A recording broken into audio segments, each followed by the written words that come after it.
আমার হিন্দু খ্রিস্টান বৌদ্ধ ভাইদের জানাই ঈদের শুভেচ্ছা। দাওয়াত রইল আপনাদের আমার বাসায়। সবাইকে একসাথে গরু মাংস দিয়ে ভাত খাওয়াবো, কারণ ধর্ম যার যার, উৎসব সবার। আসবেন কিন্তু। আরে চাচা, আজকে তুমি যে কথাটা বললে সেই কথাটার বিপরীতে বলতেছি। তোরা আমাদের সনাতন ধর্মের মেলাগুলোতে ঘুরতে পারিস, তোরা আমাদের দুর্গাপূজার মেলাগুলোতে ঘুরতে পারিস, তাহলে তোরা কেন শুয়োরের মাংস খেতে পারবি না? অবশ্যই তোরাও শুয়োরের মাংস খেতে পারবি। যেহেতু ঘুরতে পারিস সেহেতু শুয়োরের মাংসও খেতে পারবি।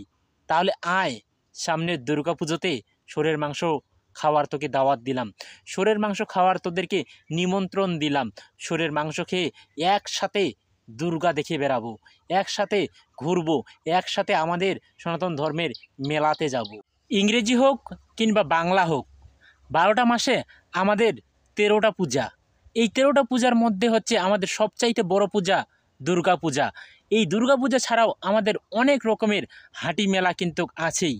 কিন্তু আমরা যখন এই হাটি মেলা লাগাই কিংবা আমাদের ধর্ম থেকে যখন এসব হাটি মেলা লাগে, তখন কিন্তু আমরা কোনো মুসলমানদেরকে বলি না যে তোরা আমাদের হাটি মেলাতে আয়, তোরা আমাদের হাটি মেলাতে ঘুরে যা। কিন্তু তারপরেও আমাদের সবচাইতে বড় হচ্ছে দুর্গাপূজা। সেই দুর্গাপূজা যখন আসে তখন কিন্তু অনেক মুসলমান মোটর সাইকেলে করে, গাড়িতে করে আমাদের দুর্গা দেবীকেও দর্শন করে বেড়ায়। আমাদের যে দুর্গা দেবীর মেলা লাগে, যে হাটি লাগে, তারাও কিন্তু সেখানে উপস্থিত হয়ে আমাদের মেলাতে ঘোরাফেরা করে। কিন্তু আপনারা কি কখনো দেখেছেন আমাদের কোনো হিন্দু যখন মুসলমানেরা নামাজ পড়ে সেখানে গিয়ে ঘোরাঘুরি করেছে?